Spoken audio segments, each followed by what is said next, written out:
নমস্কার, সবাইকে শুভেচ্ছা জানিয়ে শুরু করছি আমার আজকের একটি নাস্তার রেসিপি ক্রিম বল। আশা করি এই নাস্তাটি ছোট বড় সকলের কাছেই ভালো লাগবে। প্রথমে আমি একটি বাটিতে হালকা কুসুম গরম পানি নিয়েছি। পানিটা আমি আঙ্গুল দিয়ে চেক করে নিব। এরপর আমি এতে 1 চামচ ইস্ট ও 3 চামচ চিনি দিয়ে দিব। চিনি ও ইস্টটা পানির সাথে মিশিয়ে নিব চামচের সাহায্যে। এরপর ঢাকনা দিয়ে ঢেকে রাখবো 15 মিনিটের জন্য। 15 মিনিট পর দেখুন ইস্টটা কতটা অ্যাক্টিভ হয়ে গেছে। একটি বড় বলে ইস্টগুলো ঢেলে দিব। এরপর এতে 2 পট ময়দা দিয়ে দিব। এই পিচি চামচ দিয়ে 1 চামচ লবণ দিয়ে দিব। সামান্য পরিমাণে ঘি ও সয়াবিন তেল দিয়ে দিব। সবগুলো উপকরণ হাত দিয়ে ভালোভাবে মিশিয়ে একটি ডো তৈরি করে নিব।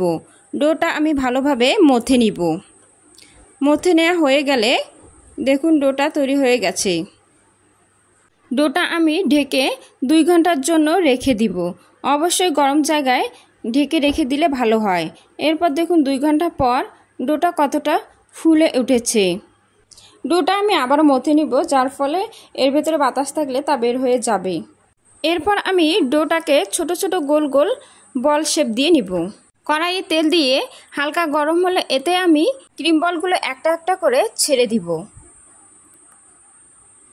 এক পাশ হয়ে গেলে অপর পাশ উল্টিয়ে দিব। আমি ক্রিম বলগুলোকে 2 বারে ভেজে নিয়েছি। প্রথমবার 3টি দিয়েছি, পরের বার 4টি দিয়েছি।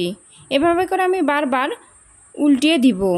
যখন ক্রিম বলগুলো সম্পূর্ণ লালচে কালারের হয়ে যাবে তখন আমি নামিয়ে নিব। নাস্তার এই রেসিপিটি আপনারা আপনাদের বাচ্চাদের টিফিনেও দিতে পারেন। ভালো লাগলে অবশ্যই বাসা বানিয়ে খেতে পারবেন। Thanks for watching.